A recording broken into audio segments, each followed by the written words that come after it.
Have you ever dreamed of someone who died, and in that dream they were in pain?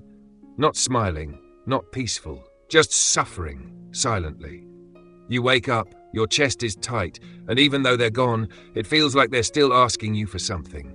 But what if that dream isn't about them at all? Carl Jung believed the dead who visit us in dreams aren't ghosts. They're symbols, fragments of our own soul, echoing from the unconscious. So when the one you lost returns, it's not just memory, it's a message. And the real question is, what part of you is still hurting through them?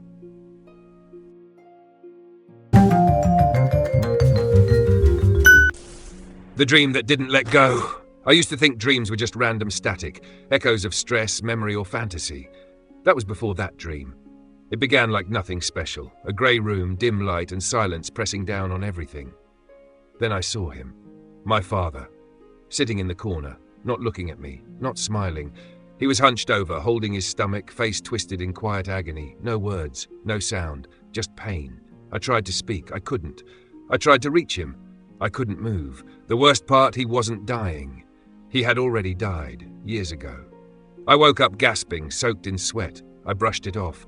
Just a bad dream, I told myself. But it came back, again and again. The same image, the same pain, the same unbearable silence.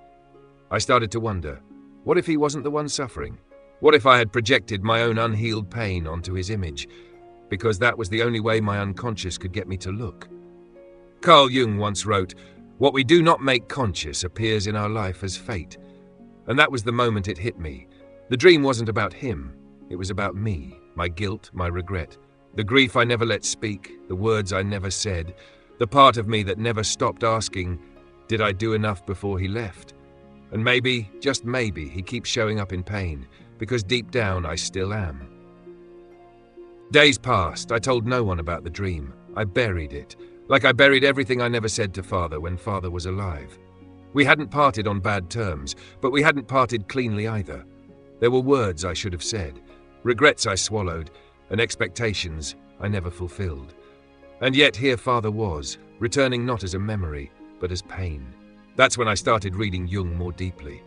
Not just quotes, but case studies. Stories of people haunted by symbols that looked like ghosts, but were really unresolved shadows. Jung believed that when something is too painful to face directly, the unconscious disguises it as a person, a place, a presence. So maybe my father wasn't returning in pain because he was in pain. Maybe it was because a version of me had died, the version he believed in. That was the twist that shattered me. All these years I thought I was dreaming about Father. But I was really dreaming about the part of myself I abandoned to survive. The child who still wanted his approval.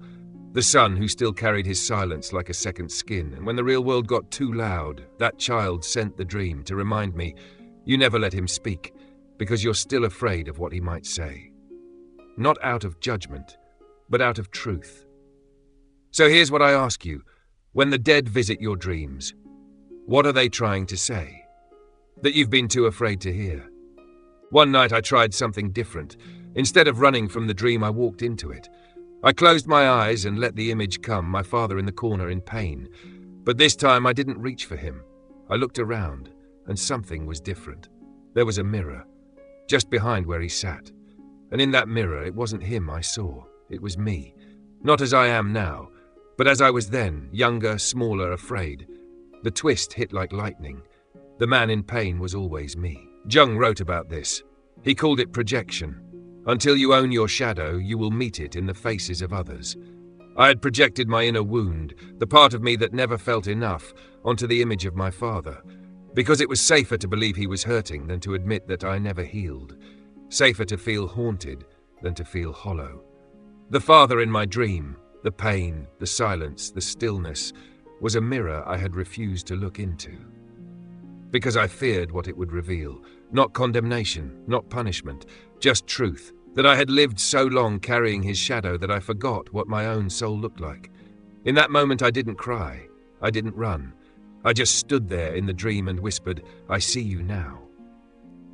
And the image began to fade. Not because it disappeared, but because it no longer had to scream.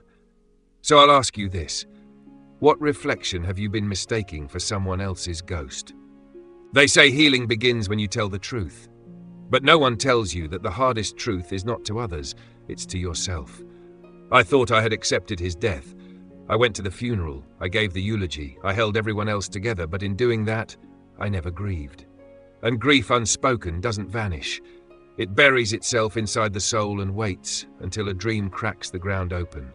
One night, I sat down in the dark. No music, no lights.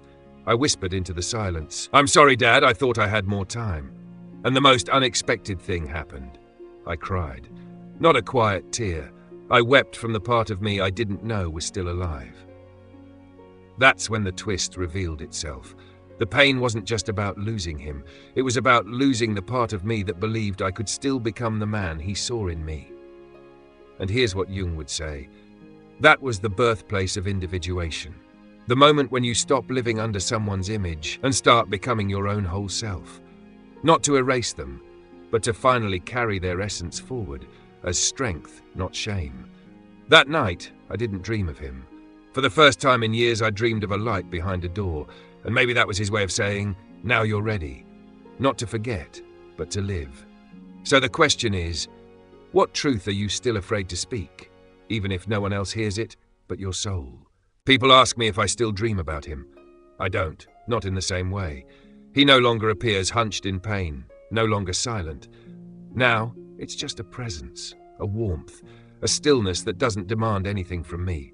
Maybe he's changed, or maybe I've finally changed enough to see him differently. Carl Jung believed the unconscious isn't just a storage of forgotten trauma. It's a place of potential, where transformation begins the moment we stop running.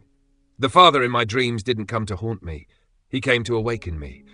To tell me, you don't carry my pain anymore, you carry my memory, and now it's yours to reshape, not as guilt, but as growth. That was the real twist all along. The ghost wasn't asking to be remembered, he was waiting to be released.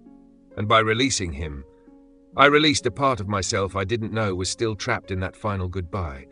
I no longer live to fulfill what he wanted. I live to honor what I've become because of him. Jung would call this integration, when shadow becomes light and loss becomes meaning.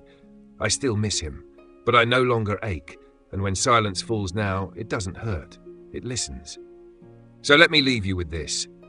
If the dead are no longer asking for your sorrow, what will you finally do with your freedom?